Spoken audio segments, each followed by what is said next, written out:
What's going on, people? Welcome to the Offside Chat podcast. It's your boy, The Bird. Joined in the podcast studio by Edward. What's going on, brother? How are you today, man? I'm good, my bro. How are you? All good, all good. And Naeem, what's going on, brother? How are you? All is blessed, my man. Looking forward to discussing a couple of interesting topics from this weekend. Yeah, we definitely are. Guys, don't forget to like, subscribe, and share the Offside Chat. We just love your support. But look, we're not a show that likes to talk about controversy. We just like to talk about the beautiful game, who scored the goals, who's defending well, fantastic refereeing performances, which we always highlight and big them up there. Not talking about any conspiracies today. So we're going to start off on a very, very positive topic. Salah bust up with Liverpool. Wow, wow, wow. 400k a week, 250 goals. The talisman for Liverpool, to be fair, the talisman. Liverpool supporters were probably putting Mo Salah in conversations that maybe shouldn't have been in. For me, one of the best ever, one of their best ever. I know, obviously, Liverpool supporters, you can't speak about our club, okay, but you bring up the conversations all the time. But just for me, he is definitely one of their best ever. And it has gone from bad to worse. Edward was first on this story, quick off the mark. Edward, let's go to our correspondent, Edward. Edward, give us, tell us what's going on with Salah and the bust up with Liverpool.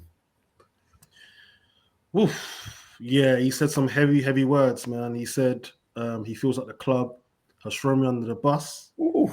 He said I shouldn't have to fight for my place. I've Hey, earned the rights to start. hey, And when you look at his sheer production, his output, he scored 250 goals. He has provided 113 assists that's shocking, by the way, because he doesn't pass, but that's great. in 420 games. So you're looking at 363 goals and assists combined in 420 games for the club. With that, it came two Premier League titles, a Champions League, a couple FA Cups, a couple League Cups, a Club World Cup. So he's completed football for that club. For me, he's top 5 minimum. He's top 3 at best, and he probably has a chance or a case to be the greatest ever player. Now, we know what Liverpool's like as a city and as a club. They're probably not going to put Salah ahead of Dalglish and definitely not ahead of Steven Gerrard. But when he speaks, I feel like the club should listen. Now, there's an argument to say he never talks. He only talks when it benefits him. Newsflash, we're human beings. We always do that, right? And they're going to say, oh, you have every right to be dropped. You haven't been playing well. But I look at it as if anyone deserves grace, if anyone deserves to play through a sketchy period at any club, it's Mo Salah. This guy has been a model of consistency, a model of remarkable consistency. When he first signed in 2017, there was question marks about how good is he. He flopped at Chelsea, and he went to Fiorentina, went to Roma. There was question marks on the price. There's question marks on the ability, the talent. And he shut everyone up with one of the greatest debut seasons in Premier League. He scored 30 in the league, and I think he scored 44 in all comps. And the rest is history. The rest is honestly history. If he says he feels he's let down by the club, or that there's no relationship with the manager, you might take it with a pinch of salt. But I believe Slot should have handled it maybe slightly better. He should have, if he hasn't gone to Salah and said, listen, we're dropping you because of X, Y, Z, then I think that's my bad on Slot's part. I think he's let himself down there, because if there's any player that deserves at least a talking to, that deserves grace, that deserves just a conversation on where we're going as a club, it's him. This guy has put Liverpool on his back. His goals and his assists have led to their greatest period of dominance since the mid-80s and 1990. They have won it all. They have seen off Man City, their greatest rival, twice. No other club has done that. They have bloodied the nose of Pep Guardiola twice. That's a remarkable achievement. And it's because of his goals and his ability and his production that they can say that they're one of the greatest clubs again. Because I remember growing up, Liverpool were in flux. Liverpool were a top 4 side at best and a mid-table team. And they won cups, but the league, they were miles off it. Miles off the league. And because of Salah, obviously he's not on his own. There was Mane, Firmino, VVD, Trent, Alisson, Robertson. We know. But he was the star of stars. So if he feels like he's been done dirty or that, he's been let down by the club, hear him out. It might not be true. It might just be a situation where he feels upset because he's been dropped. But why is he being dropped? Because he's not been the worst player to play for Liverpool this season. There's a catalogue of errors and a catalogue of players that have been rubbish. VVD's miles off it. Konate, miles off it. Robertson, he doesn't even start, but we know he's no longer what he once was. Trent left, and it looks like a great decision for him to leave. The new signings haven't bedded in. Wirtz looks like a shell of himself. I never believed in him, but he doesn't look like he's 160 million pounds. Isak is not scoring. The only new signing to actually do well is Ekitike. He's the only one that can say with his chest, yeah, I'm at the level. And the only player that's a recognised starter is Szoboszlai. Those two are the only ones that have played up to the level of what Liverpool believe they should be. So with Salah, hear him out. For me, I liken it to, God forbid, if Henry was in his prime at Arsenal and something went left and he's complaining, I don't think any Arsenal fan would be like, oh, Salah, Henry can't talk and this, that, and the other. No. What certain people have done for their club, I'm not saying they're bigger than the club, but they're close to being bigger than the club. You hear them out.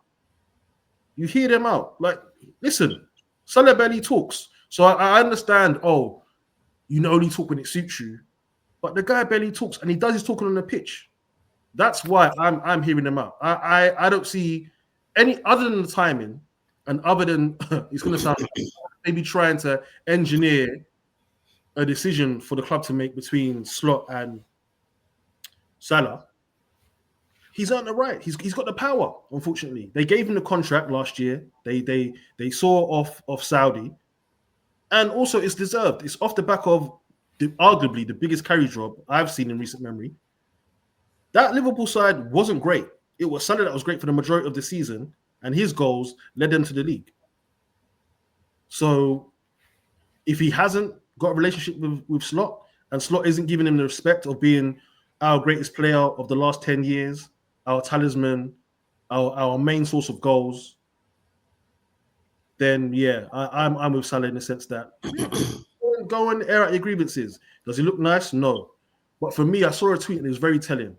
Salah actually wouldn't have a leg to stand on if Slot and the rest of Liverpool weren't doing their job. If it was a situation where Slot had led his team to first currently and they're playing well and they're smacking up everybody, and it was just Salah that's been poor and he deserves to be dropped, I can understand. But in Salah's mind, he's been made to look like a scapegoat. I don't believe it's true, but in Salah's mind, he's been made to look like a scapegoat. And he's thinking, hold on, I am not performing any worse than anybody else in the team. And I'm Salah. So I should be treated a little bit differently. I'm the one player that above everybody else should be treated differently. Yeah, listen, Ed, I think he said something. I'm with you. I'd be pissed if it was my team, and if Henry had done that. But I would also understand, because at the end of the day, it's a team sport. But life is not equal. Life is not fair. There's certain players, there's certain people that do more than others and get treated differently. And I believe Salah's in that bracket. Salah's in that bracket. So that's why I have minimal issue with what he's done personally. Yeah. I think, I think you made some valid points there. I think with Mo Salah, look, in football, if you're not playing well, and he'll be honest to himself and say, look, he's not hitting the heights that he has hit previously. He's not been scoring the goals as frequent as he has. However, I agree on that one, and what you said was very, very telling. He's looking about and thinking, but Liverpool have conceded more goals, I think, since the 1950s. That's how much goals they're shipping. And you've already labelled at Salah so many times he's not great defensively. So again, he's probably thinking, and I never was ever great defensively. So should Van Dijk not be under scrutiny? He's the leader of that back of that defense. He is, to some people, the greatest centre back, to Liverpool supporters, to be fair, the greatest centre back that's ever laced up the boots. They love this guy. He's immense. So that's your department. When it comes to goals being scored, that's Salah's department, right? That's my department. How am I running my department? Liverpool is still scoring goals. The problem is they're conceding and they're soft. They're very easy to get at. So for me, if I'm a forward, I'm thinking, right, okay, the team ain't playing well, but you need a match winner. Because I've heard so many times, and I don't understand why Salah's not getting this grace. I've heard so many times, this player was a prima donna, this player never trained too well, but a moment of magic, they can get you the match winner. And Salah has done this countless of times for years on years. It doesn't matter what manager is there. It doesn't matter what team. He has given Liverpool and their supporters moments that they can't forget. This is the match winner of match winner, the Mr. Clutch himself. This is the guy. No Liverpool, there's only a few people or players where, as a supporter, you're looking to. I used to do the same thing. When I was a kid, I used to look at Ian Wright that way. I used to think, oh my God, we need Ian Wright to score today. Like I used to look to him and think, okay, you're the guy that's going to win us this game. The same way how we used to have Thierry Henry. We would literally, it didn't matter. We go 1-0 down. You're thinking, right, Henry, man, you need to do something now. Even Wenger used to say, yeah, he'll just do it by himself. But he used to look to him and think, okay, you have to do something. I don't care. I'm not a Liverpool supporter, but if you had Mo Salah, prime Mo Salah, even Salah last season, then he's getting you out of jail. It don't matter what minute it is, he is getting you out of jail countless times. And I know, obviously, I've seen the interview with Jason McAteer. I mean, car crash. You talk about Jordan Henderson. He's not the only lead. Listen, it's always defenders. Look, if goals ain't scored by us, you ain't winning nothing. All this, I understand a defense is important. It is. I don't like conceding goals. But you need to actually understand your role here. These are the goal scorers. These are the match winners. These are the guys. Alan Hansen is one of the greatest that's ever played for Liverpool. You're not talking about him at top 3. You're talking about Dalglish. You're talking about Gerrard. You're not talking about Gerrard because of his tenacity or his pass. You're talking about Gerrard. You know what takes him over? Those clutch moments, those goals as well. Don't get me wrong, he's a fantastic football player, one of the best that England has ever produced. But you look at Gerrard and you look at his moments, and it's the goals. FA Cup final goal against West Ham. You look at the goal against Olympiacos. This is what I'm just saying, the Champions League final goal. Goals, McAteer, stop trying to be clever here because it's not working. Do you know what I mean? It's not working. We know what. Out of those teams, you're not winning that title. You're not winning that title in 2020. You're not winning the Champions League. And certainly last season, you're not winning. So let's just put that into perspective. However, going out publicly and speaking to the media, I think that's the problem. And people can say, oh, he's within his rights. He's still a Liverpool footballer. And these conversations could be had behind closed doors. And that is just the angle here where I think, okay. Because what's the difference? Because obviously now you're angling at something. He's obviously embarrassed. And I understand what the end game is for him. People don't want players to speak out publicly. But when you sub a player or you keep a player on the bench, you're publicly humiliating them. That's how they look at it. Because why are you on the bench? Yeah. It's so loud. Yeah. When you're subbed off or you're not starting or you're benched or you're not brought on, it is kind of like public humiliation because you're just sitting on the bench. Everyone's thinking, bro, but you're the man, no? Yeah.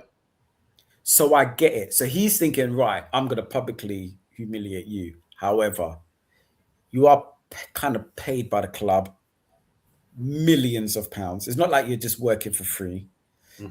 I think you're right, Ed. He should hold a lot of power. He's one of the best I've ever seen. But you're not working for free, bro.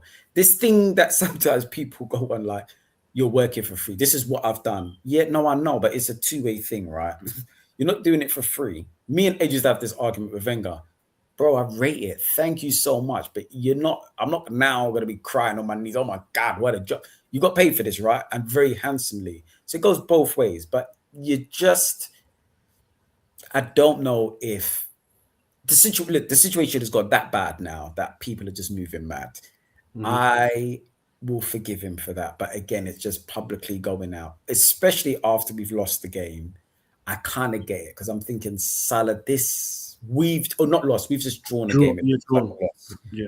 So why are you chatting about yourself? Because I'll be fuming now. If now I'm off and we've drawn away the game, Ed knows he's played football with me on a Wednesday. If we're conceding silly goals and I've scored, bro, my head's gone because I'm thinking I've had enough of you, man. And then when I come off, they're saying, oh yeah, Naeem's just been talking about the fact.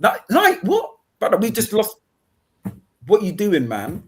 Go into Slot's office and tear up the office. Who cares? But publicly, do you know how you look at it? It's like your family. Mom, dad, brother, passes going on in the house. What do? You just deal with it in the house, isn't it? Yeah, you deal with it in the house. I hear it. And why is that, Ed? Why would you deal with it in house? Because it's family. Family. It's not anyone's business. And yeah, we're not raised, especially as African people, we're not raised to talk outside of the family home. Anything, big or small. So I hear it.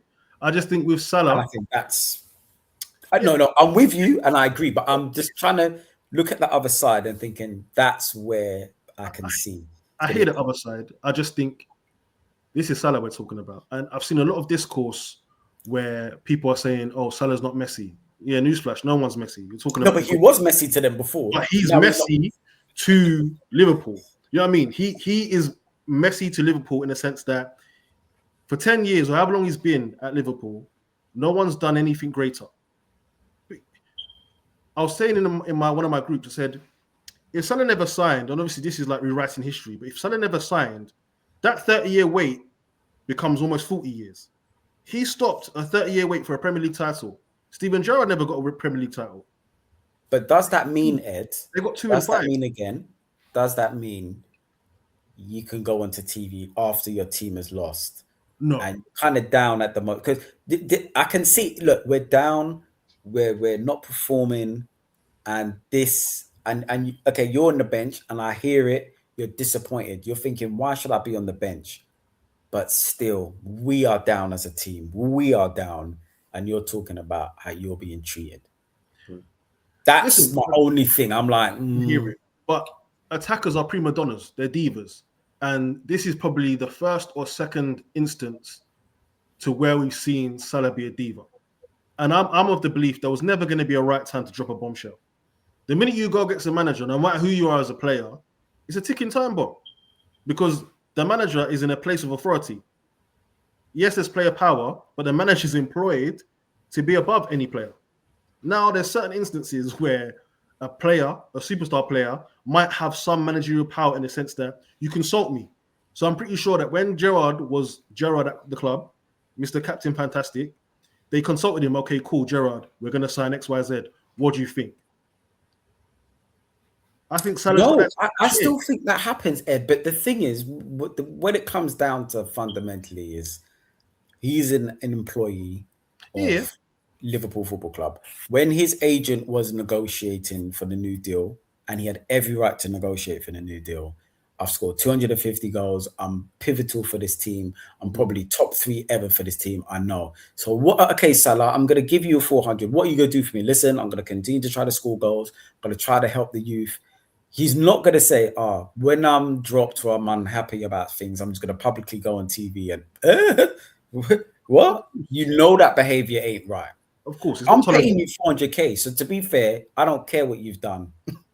in the of past. You've been course. rewarded, and I expect you to behave like a 400k player. You're right. That's big money. Don't go on TV.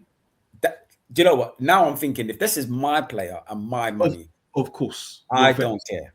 I hear it. But what I'm saying is, I'm only going by what Salah's saying. And you might have to take it with a pinch of salt. Honestly, he's saying, under the bus, though. That's why. But he also said, I have no relationship with the manager, which means in his mind, you've dropped me. I don't know why you dropped me. Why are you dropping me? Because, listen, I'm not at my best. But if there's anyone that needs to be played through their rough patch, it's me. I'm still a match winner. I'm still capable of winning matches on my own. That's true. You're probably thinking ego-wise, again, like I said, attackers, they're prima donnas. They know. Ed, that's true, but I'm paying you 400k. So why you now mention that the club has thrown you under the bus on TV? You pay me 400k, you know. You pay me 400k, but I've also earned you billions off the pitch. But my productions, 400k, massive amount of money, yeah, stupid money, life-changing, generational money. But how much has my goals meant commercially for you?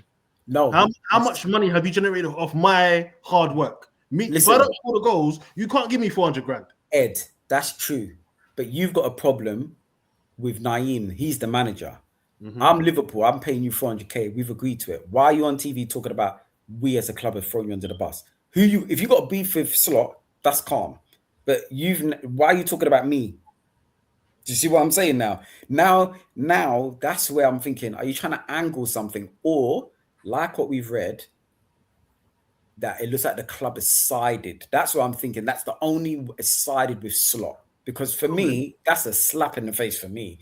I've rated you. I've given you a contract at 33 years old. No 33-year-old, unless you're Messi, should be getting 400k a week. But I've given it to you. You deserve it. Mane was there. These guys we're happy. We're not happy to lose these guys, but look, you're the main guy. He's won these competitions.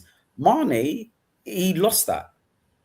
And he's done it again with Trent. Who's the one that they want to keep the most? Do we want to keep Van Dijk? Do we want to keep Salah? He's like, look, we're keeping Salah. So you've got your 400k for me.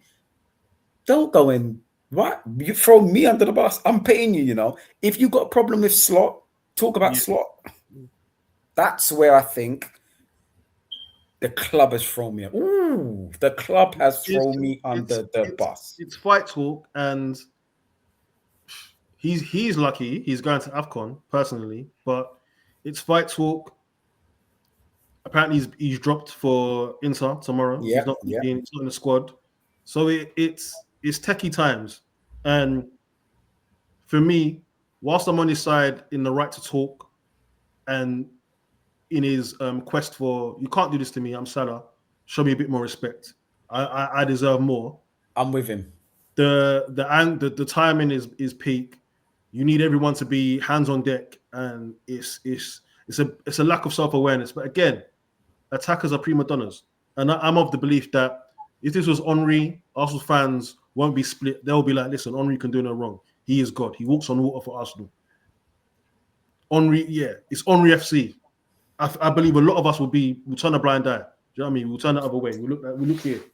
We won't even be looking at what Henry's saying. We're just like, listen, he scores the goals, 4 golden boots, and them man. You know what I mean? Them kind of man. So that's what I believe. Yeah, listen. Look, again, I think I agree with that to a certain extent. It depends who the player is. I do kind of think Mo Salah, if he was another player, I think there would have been a bit more. Actually, maybe he's just setting standards. I actually feel Van Dijk has really, really got away with this.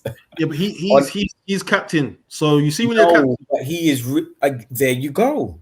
That is the captain where you actually feel, hold on a second, we're shipping more goals since like the last time was in the 50s. Like you've got your contract now. You're back there. That back line, Kirkes, a lot of people saying he's been left out to dry there.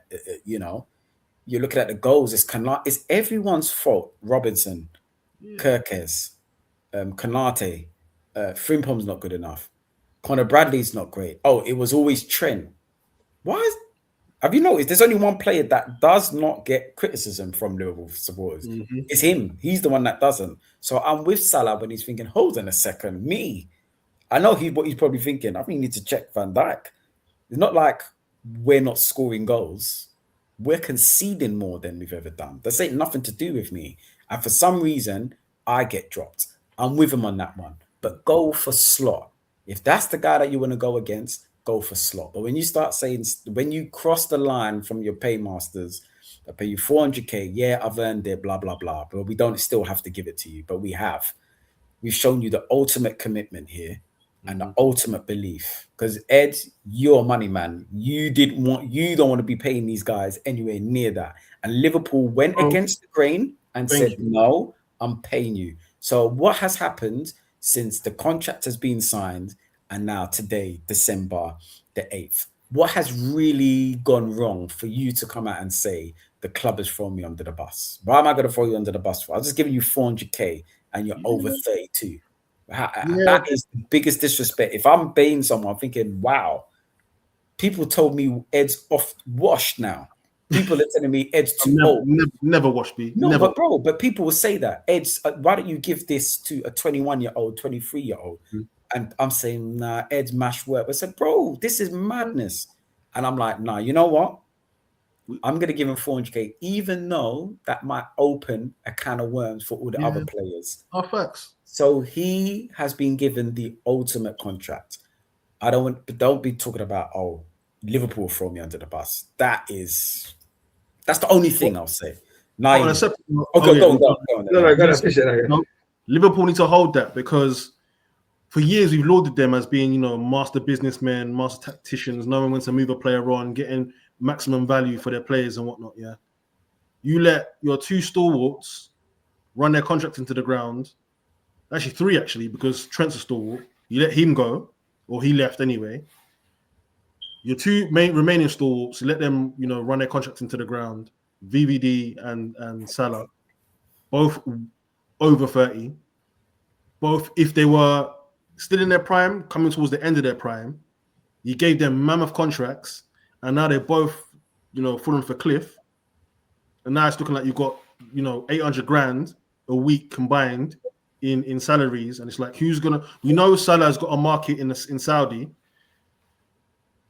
You're praying for Van Dijk to recover his form, because they're on a downward slide. It's bad.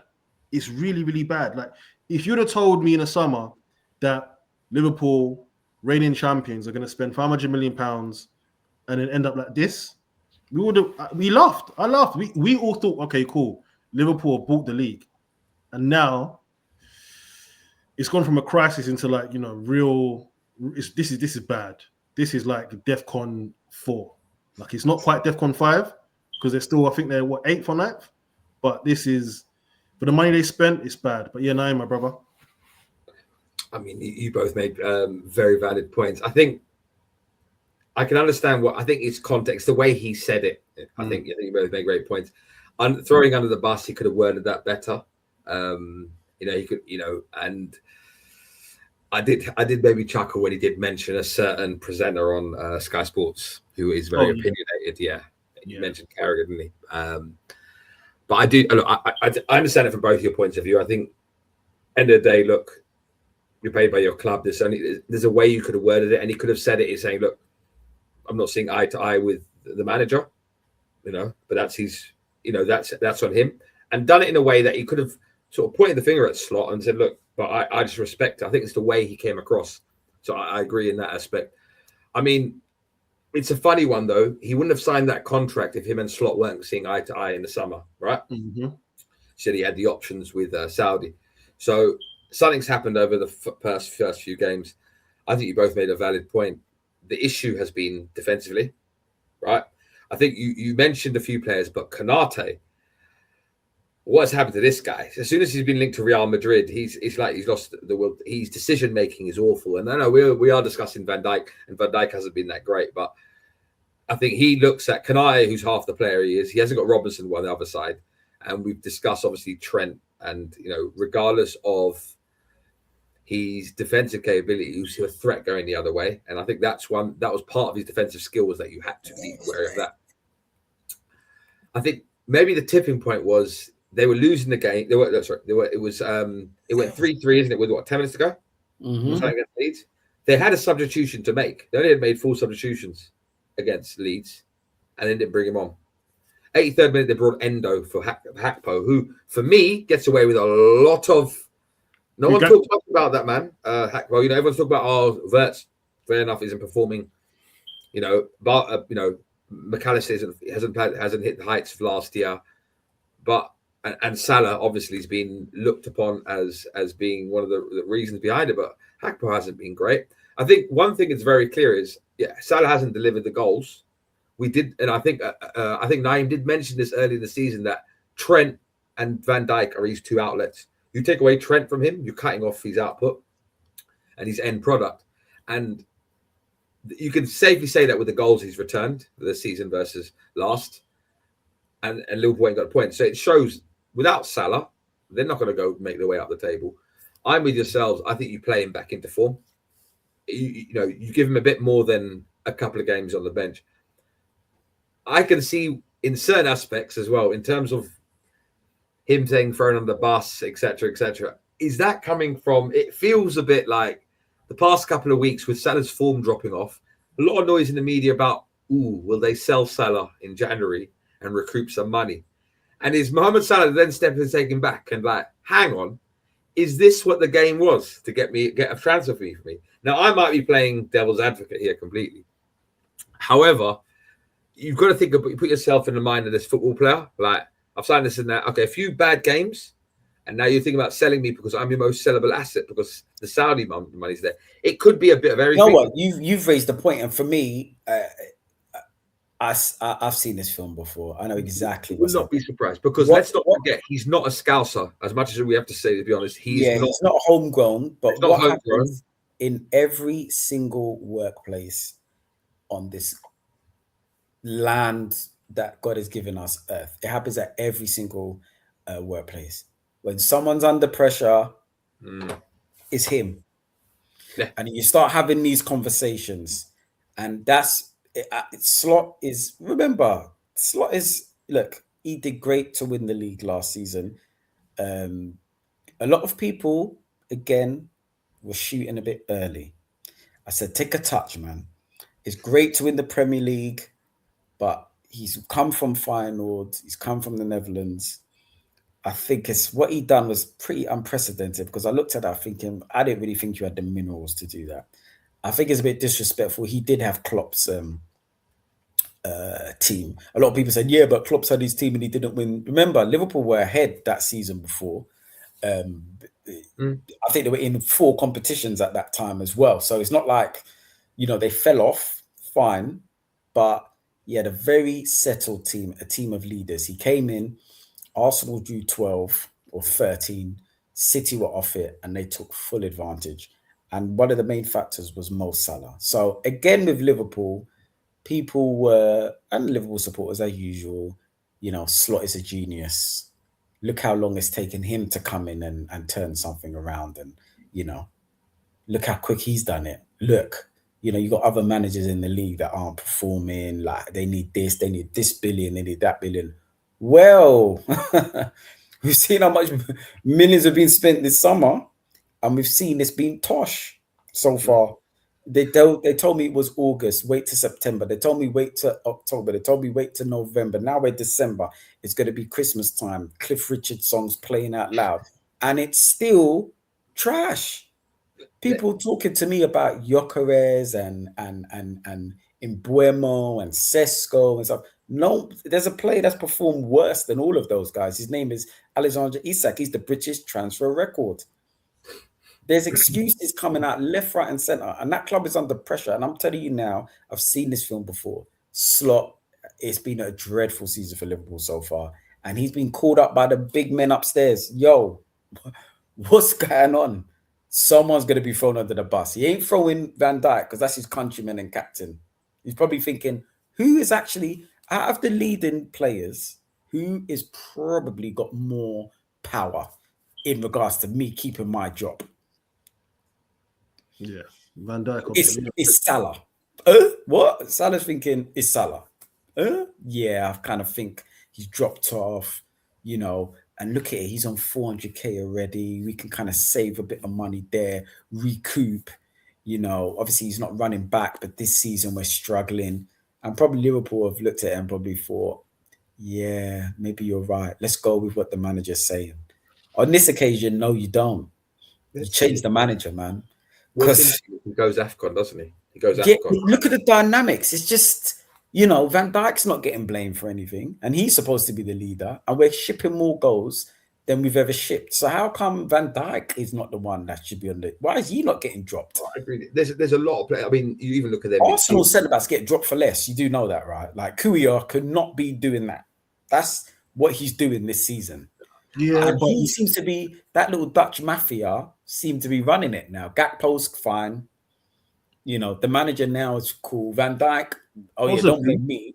But when you got an armband, you're exempt, because look at Odegaard. How many times? That armband saves you from a lot of madness. Odegaard, again, this is a separate thing, but Odegaard can do no wrong. He can stink, and he will be starting next week, week in, week out. So I do think Van Dijk has been. I mean, let's be honest. Regardless, he hasn't had the greatest season. Yeah, I completely agree with you. But Konate, for me, versus the player we saw last year, is half the player, right? So you've got that side to cover. And my view is, I've always thought Robinson is still the best left back in that team, in that squad. So he should be playing. So once you've changed, you've got one guy who's completely changed. You've got Kirkus, who thinks he's a winger. And then Konate's, I don't know what he is. I don't know what Salah, you've signed. No, I'm just talking in terms of Van Dijk's exposure. No, that's I hear it. But Salah could say the same thing. You've been chipping and changing left, right. You've given me my number one goal scoring machine forward line. I had Firmino. Me again, I'm a striker. Dream for me. Hold on a second. I've got a player who doesn't want to score a lot of goals, and he wants me to score all the goals. Perfect. This is and then you've got Mane over there who's scoring just as much as I am, but I don't really have. Bro, he had it perfect. That got taken away from Salah, and he still consistently score goals. Again, now you've brought in Isak. He's probably thinking, all right, that's a lot of money for this guy. Then you've brought in Ekitike as well. And then now you've got Wirtz on the left. So again, like you're saying, Naeem, about, Van Dijk and his position in defence. No, I get that within reason. The clientele has changed for Salah. And but he's getting the blame. Trent thing's massive. I think get rid of Trent, is something that has impacted them, obviously, going forward, especially for Salah.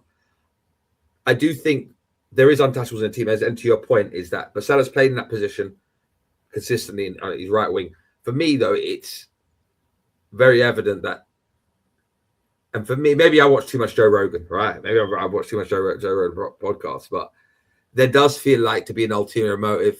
And we're only 3 months into the season, 3 months into the season. He wouldn't have signed that contract. There was no issues with Slot then. I've got a feeling that there is.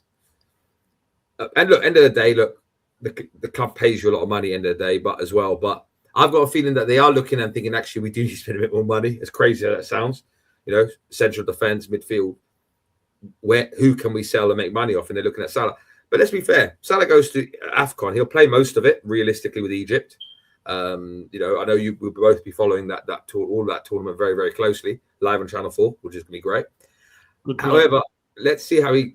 Thank you, right. Let's see how he comes back from that. Because if Liverpool don't do anything in the next 6 weeks, you've got to bring Salah back because they've got no other options, right? He's their talisman. So they're looking to that is very simple. That 400k, they're looking to ship that on. But for a club that for the last 10 years they've got it so right with recruitment, decision making. But this one's a little bit of a stinker, man. 400k. Now you're looking to shot him. Just say, and now Saudi know now. Yeah, so you're desperate. Saudi, I'm like, you're desperate now. It's not the same. It's not before when you were selling me. Oh no, we really want him. Yeah, look. Now it's like, well, give you 100 instead of 150. You know what I mean? Yeah, you're not playing. So look, it's up to you what you want to do. But listen, look, I'm sure this is going to go on and on and on. He's out of the squad for the Inter Milan game. So we will see. We're going to go on to. One thing about the Van Dijk thing is that I've seen, obviously, reading up on it about today. Obviously, he's come out with a statement saying, obviously, it was a bit of a holding statement from himself in terms of, about Salah. But There What did is, he I don't know say? how it was like that. There's certain things we need to keep in house. He said it quite diplomatically. I'm paraphrasing here. However, Salah has the right. He's done a lot for this club, right? And he's sort of worded in that way because there is sort of, I don't know how true it is because unfortunately, social media isn't exactly the best source of truth, but there is bits showing that he's made a comment after Salah's interview. He said, "No, let him speak. Let him speak." So How dare you, Naeem, say that about social media? how true Social media has given us the truth. yes, in most aspects, but there is also a lot of nonsense in there, as we know. Yeah. But yeah, no, we'll see. It'll be interesting to monitor, and long may it continue in certain aspects as well at Liverpool because it is quite. I'm not going to lie. After 5 games this season, let's not forget where they were and the comments we were getting from them. So yeah, Exactly. karma. Right. Quickly, We're guys. gonna move on. We're gonna move on to. Sorry, go on, mate. Go on, bro. Oh, sorry. 1-1. Wolves, Man United, 1-0. Fabulous. I knew Ed was gonna. He had to stop the pod just to announce. May I ask who scored? Now. And he's smiling from ear to ear now. So, He looks like well, Macaulay Culkin's Bellegarde. little, he looks like Macaulay Culkin's little brother on Home Alone when he was like, "Oh, you're gonna have to sleep with." Remember that scene? He's cursed it, bro. It's 2-1. Remember, you're gonna He have cursed it, bro. when he went to bed. Oh! This mad dude, bro. Pain. And Buemo as well. Your Wow, cousin. 2-1, yeah. Yeah. FPL. I've got FPL points. That's good. Oh, that's good. That's important. Come on, Wolves, Right. man. Come on, Wolves, please. Just crush them. They're not going to do nothing, bro. Listen, we're going to move on to. I was looking around at the other games. I was thinking, right, I need to listen to the noise. What game over the weekend created the most noise? It seems the most joy. I mean, 3 points was won, but you would be fooled into thinking this was a 12-point game, championship game. Like, honestly, I've never seen the euphoria on a Saturday afternoon at 2:30, and it was at Villa Park. Villa beat Arsenal. I mean, disappointed for Arsenal supporters, but it made a lot of people's weekend. Memes coming out. I was just thinking, wow, this is Arsenal's first loss in 15. Was it 18? 18 all pumps. I think wow, like this is amazing. I remember when City lost to Newcastle and it was just like, oh, okay, all right, let's move on to the next one. But this one caused so much. Edward, you watched the game. Mm-hmm. Emery again seems to be a back and forth with Emery. Emery Derby, man. Emery Derby. He's never finished above, so but he does get those wins that do kind of dent Arsenal's title challenges in some way. But what did you think of the game on Saturday? Yeah, we weren't at the races. We can point to many excuses. First choice centre-back pairing weren't playing. Eze had a stinker. Odegaard was poor first half. Trossard's been out with injury. Villa's a tough place to go to. They're currently second. Since, I think, September, they've been on an upturn of form. They've been really, really good. No one's beaten them apart from us at Villa Park since last season. Wow. So 2-0, yeah? Villa Park is a fortress. Villa Park is a real fortress. So that was, another thing we had to contend with. But if you want to win the league, now leagues aren't won in November or December. But if you know someone is breathing down your neck in a team like City, you need to create more distance. So these kind of games, whilst we're still top, there's perspective and context. We're still top of the league. It's disappointing because you want to create more separation. You want to create distance. You don't want to give a team like City with a manager like Pep, with players like Haaland that have been here, done that, any more reason to, get near you and then eclipse you and try and win a 7th league title. Our away form has been quite poor. We drew to Sunderland. We've now lost to Villa. So those are things we have to contend with. Now, again, like I said, we have excuses. Gabriel is not fit. Saliba is not fit. Without those two playing, My brother Naber said, we are fake bad boys, and that is true. Mosquera went down against Brentford. He's out for another 6 weeks. That's another thing. That's annoying. I don't ever want to see Timber at centre-back. Not because he's not good enough to play there. He plays there for the national team. He's 5'8". I think he's my height. Hey. Enough of this, man. You sound like them girls with their dream guys. What's going on here, man? First off, pause. Never talk about me being a girl. Secondly, What's this about your height and behave yourself?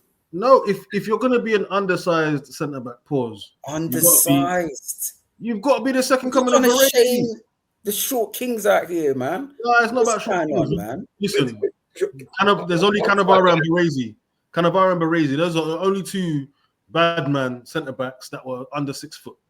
This guy's your heightist. No, I get what you're saying. Being 5'9" myself, you know, I wouldn't play centre back. How can I be a heightist when he's the same height as me, bro? It's not about being a heightist. It's just also it's makeshift. I don't like he's our right back. It just felt too muddled. All right, land on that. That's fine. Pause. But yeah. It's dodgy. But yeah, carry on. The injuries are catching up with us. No excuse. So I don't want to. He's complaining. The injuries are catching up with us. Our backups are going down. I believe, obviously, like I was saying, if Saliba, if one of the two, let alone two of them, were starting, I don't think that game is as difficult. Yes, Villa were up for it more. They wanted to take care of home advantage, home court or whatever.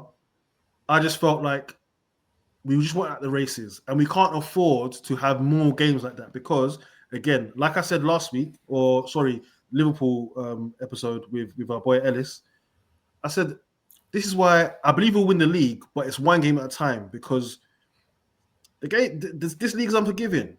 1 week you're top of the league, a couple bad results, you're part of the chasing pack. Now, again, we are still top of the league. I'm still happy. We're going to win the league, I believe. But we have to take it one game at a time. I'm not going to go out there and say, we're really going to do this. I've seen this movie too many times before. There's a lot of football to be played, a lot of twists and turns. We went from having our attackers being injured to getting most of our attackers back. Now we've got our three centre-backs, our two main centre-backs and our backup centre-back injured. God help us if Rice goes down. So again, injury permitting, form permitting, there's a lot of games to be played. Now, back to the game. I believe there was a couple crucial mistakes. Why did we sign Norgard if he's not brought on to be a bit of an insurance policy? Bring him on to shore up the defense. If he's playing, I don't think they score that goal.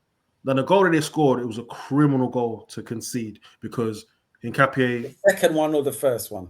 The second one. The winning goal, Nketiah, you're doing too much. You ran the ball off the line that in your own area. You know what I mean?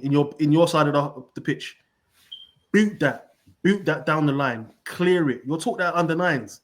Clear that one. I don't know what you were doing. You've killed us. And then the melee in the box. Odegaard. The only thing that was missing on that is the Benny Hill music. Yeah. It was just stupid because I'm seeing Odegaard clear the ball. Odegaard, I'm seeing skanking. That's school football. That was school football. I thought Odegaard was at one of the house raves with me, just skanking. What are you doing? Pretending, looking busy, pretending as if you're going to do something. You're there, you're just 1 foot in, 1 foot out, hokey pokey and all that. What are you doing? You killed us. And listen, he was actually better second half. First half, I think he was lucky to survive the drop, man. I know we're going to talk about Eze and how bad he was. I would have preferred, personally, if Odegaard was hooked, put Eze in the middle, and then bring on whoever. Bring on Martinelli, Trossard, or whatever, and just have that. Eze's not a left winger.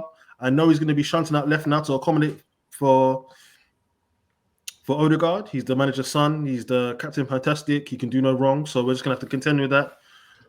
But I just felt, again, with Odegaard, too many touches on the ball, slows down the play. You can shoot, but again, sometimes it's P-rollers. He had a couple good half chances. Not even half chances. A couple good saves from the keeper. The first one in the first half, straight at Martinez. Slap that. Just slap it. Go left, go right. Like Either pick side. a corner and commit to it. Yeah. Because even when he took that shot, Ed,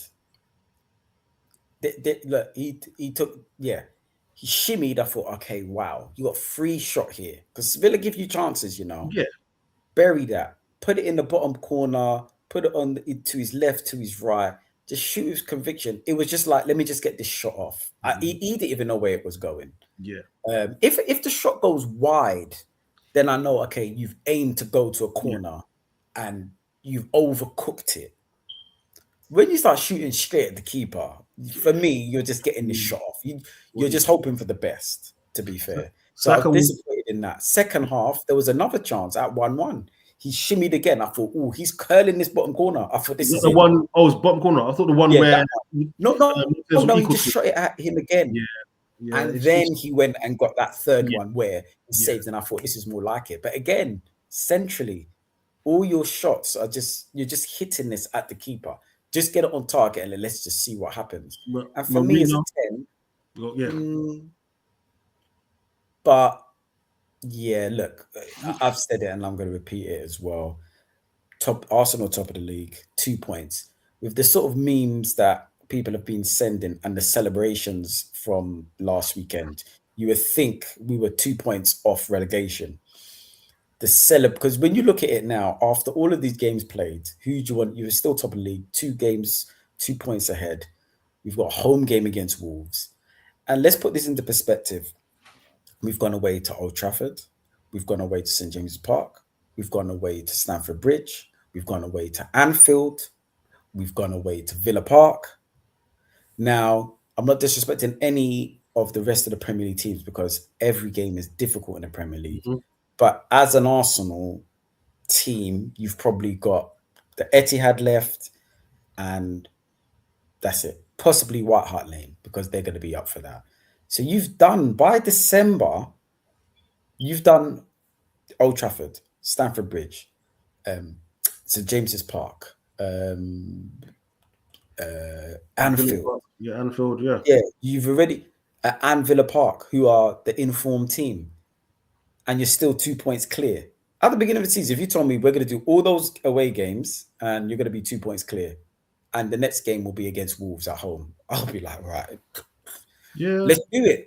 It's just frustrating. It's just however, is when you look at, you could have gone 8 points clear, and you're dropping points against Chelsea to a 10-man, and then you're dropping points against Sunderland, and this is where you look at it. And I've come to the realization, like I've said, without Saliba for Gabriel, we are fake bad boys.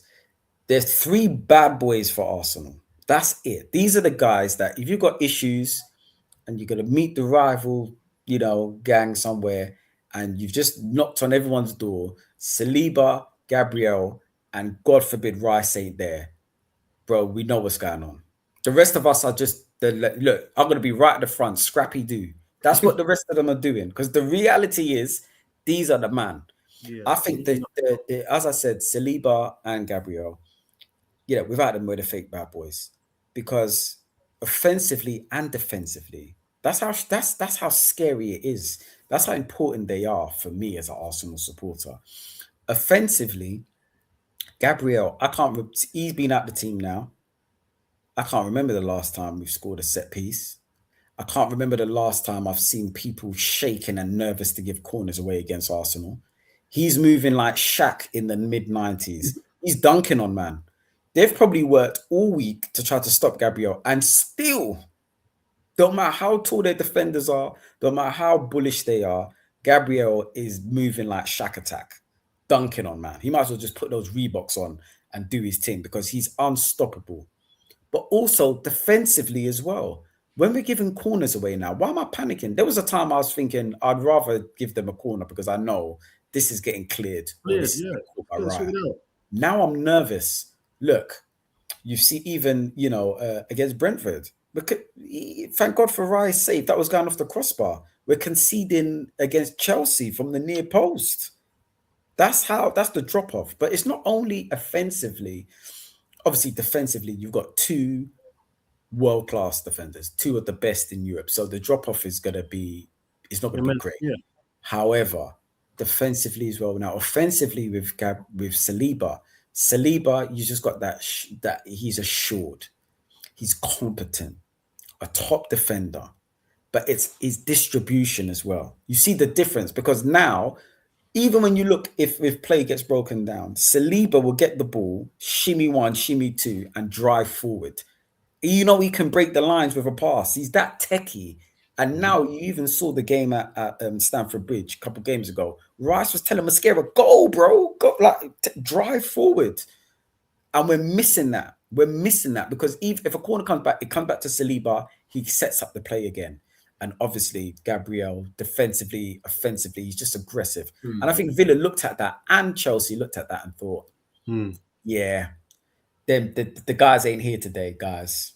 Today we're going to have some fun because usually we're going to get dunked on and but fair play. Listen, Nketiah, Mosquera, as when it comes to backups, you're not really going to get better than that. I thought Nketiah, bar the mistake towards the end, I thought he was decent. Timber, I thought he's a fantastic football player.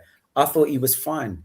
What let us down was the attack on Saturday. That's for me. It was impotent. It weren't just that.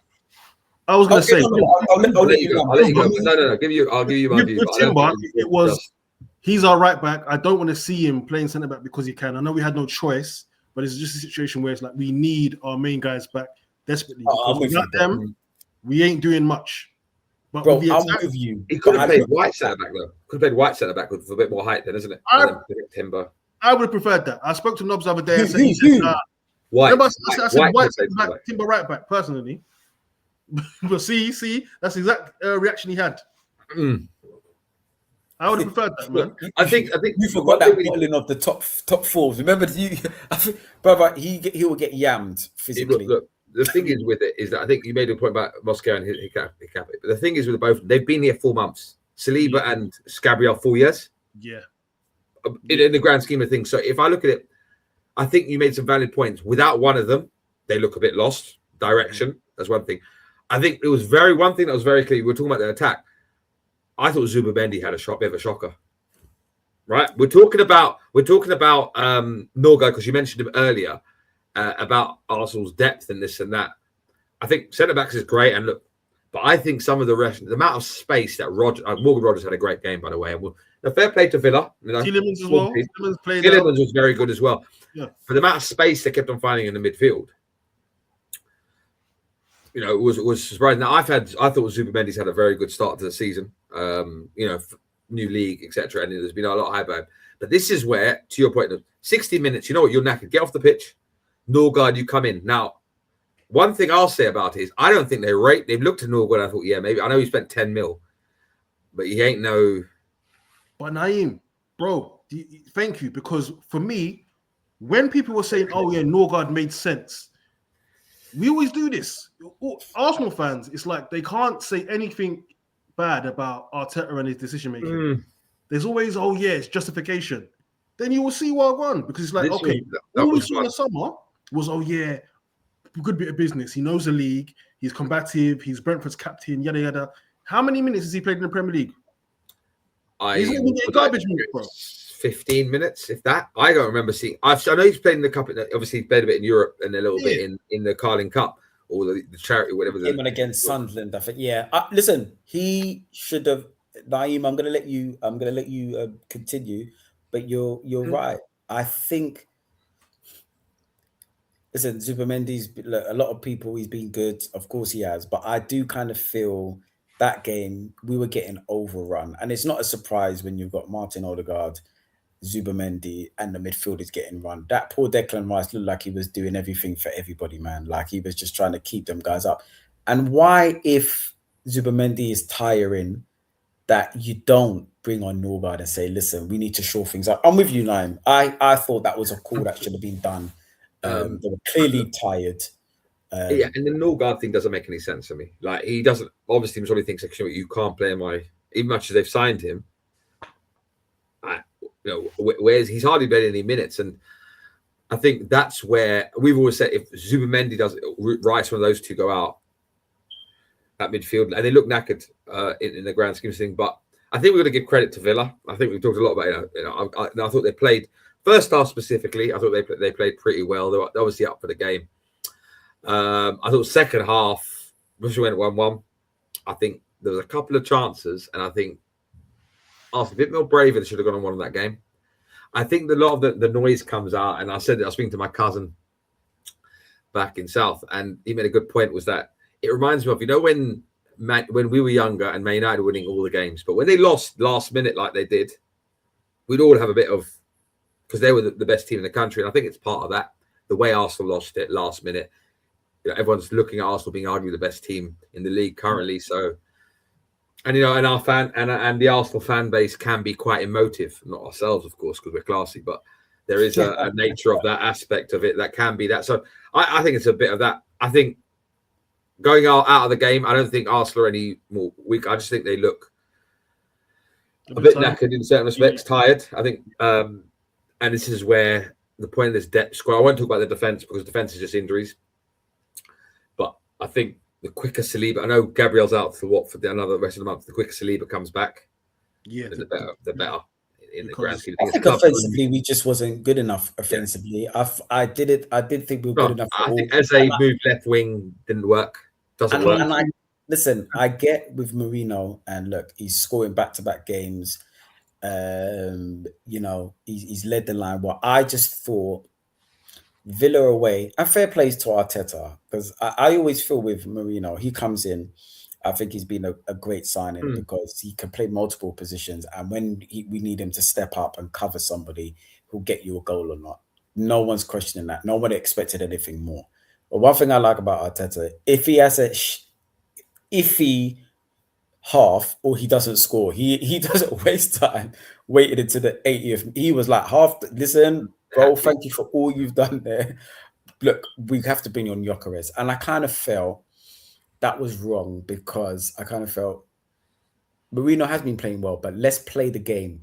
And I thought Villa away, the physicality, the speed, I thought they should have started Gyökeres. And I know people would have been like, how can you go? But I just thought, because Gyökeres has to grow into games. You could see, like, when you're throwing him on, the game's been going on. A lot of people agree with you there. I don't think he's an impact sub. He's not an impact person off the bench to create things. I think he starts. Grow into it. Yeah. He'll grow into it. I think, obviously, he couldn't hold up the ball. He was obviously, that was a great ball by Rice. You're supposed to be at the end of that. So he deserves his criticism. Obviously, the new signing, obviously, Eze, listen, at any level is shocking. I don't have to say that you have to follow your man. He knows it himself. That was poor. But I do feel, why am I scoring hat-tricks? Why am I scoring match winners against Crystal Palace? Why am I, Bayern Munich game. having a fantastic game against Bayern Munich, and then I'm dropped as the 10 because Martin Odegaard's back? Why can't Martin Odegaard play his way back in? Now, a lot of people are going to be like, oh, but I'm just saying, these are clutch moments here from him. He was poor, of course, on the left wing, but you do think, hold on, I've scored a hat-trick as the 10. I've scored you a match winner. When's the last time Martin has done that? So for me, if I was him, he's not going to complain because he can play multiple positions. But you do kind of feel, no, Martin, you've got to, you're just going to roll back in. You're just in the team, and that's just what's happening. When you come, you got to kind of do something, because Marino, when he comes in, he does something. You're playing number 9 today. Cool. Watch this. Bam, header. Away at Newcastle. Watch this. Bam, equalizer. He does something. So for me, I'm like, look, you got to work your way back into the team. I know Ed touched on that earlier about being the captain, but I just need to see more. I just kind of feel, I understand, pressing and dictating the game, and I'm not really seeing any of that. I haven't seen a difference in the team now. But I'm not seeing anything like that. I agree, guys. I'm not seeing it. And my thing for me is that as an attacker, when you've kind of got a free shot on goal, I kind of expect the keeper to be, I can understand you miss one chance here and there, but I'm not really seeing, so I'm not seeing goals. I'm not seeing assists, not really controlling games. So I would rather have a Maverick 10 that I know. If look, the ball comes up. Eze had those chances, that he had those He shots, scores one, I reckon. one is going in that corner. I'm confident about that. Yeah, definitely. Even You on know, his weaker foot. Yeah, bro. He was offside, but he scored the goal, didn't he? Yeah. He, Saka's offside, yeah. But he tapped it in. He was back post. He's good for a goal. With Eze, we know his faults. We know the game can pass him by. He can look lost. He can look a bit disinterested. But in the 10, the ball moves quicker. He finds pockets of space, and he's good for a goal. Like really good for a goal.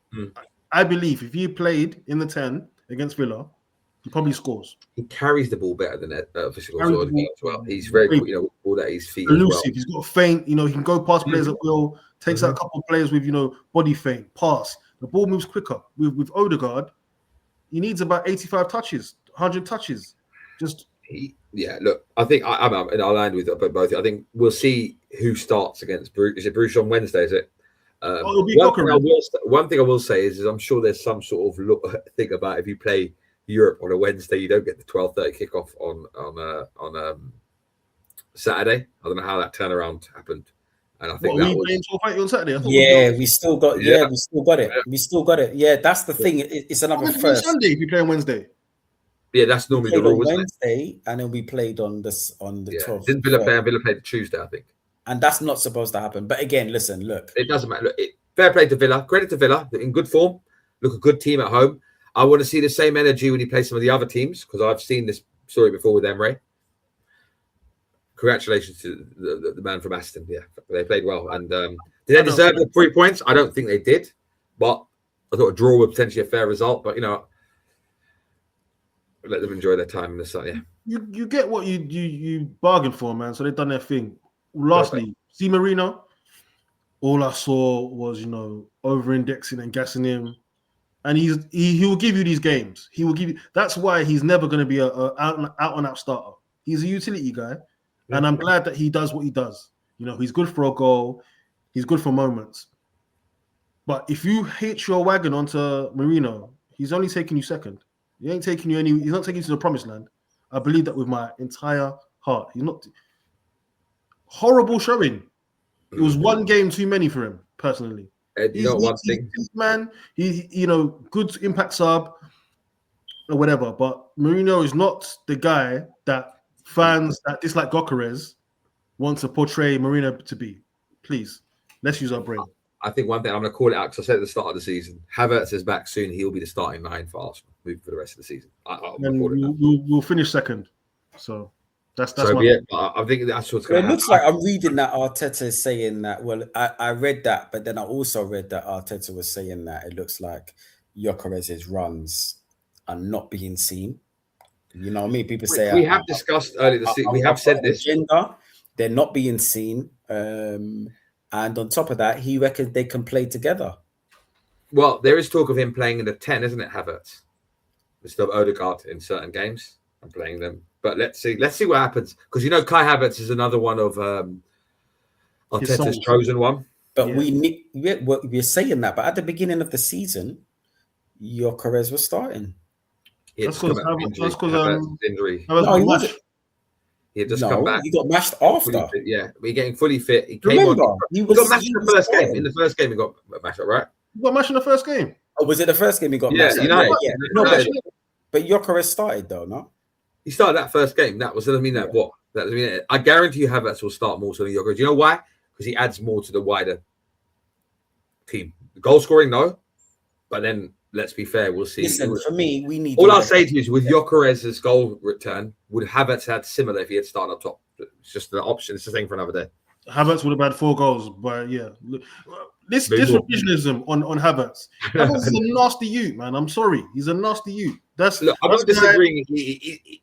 He's a nasty youth. Yeah, I don't disagree with you. Arteta loves nastiness. We know this, right? And this is one of these nasty guys. And it'll be... Guys, we are... You know what? Listen, we're top of the league.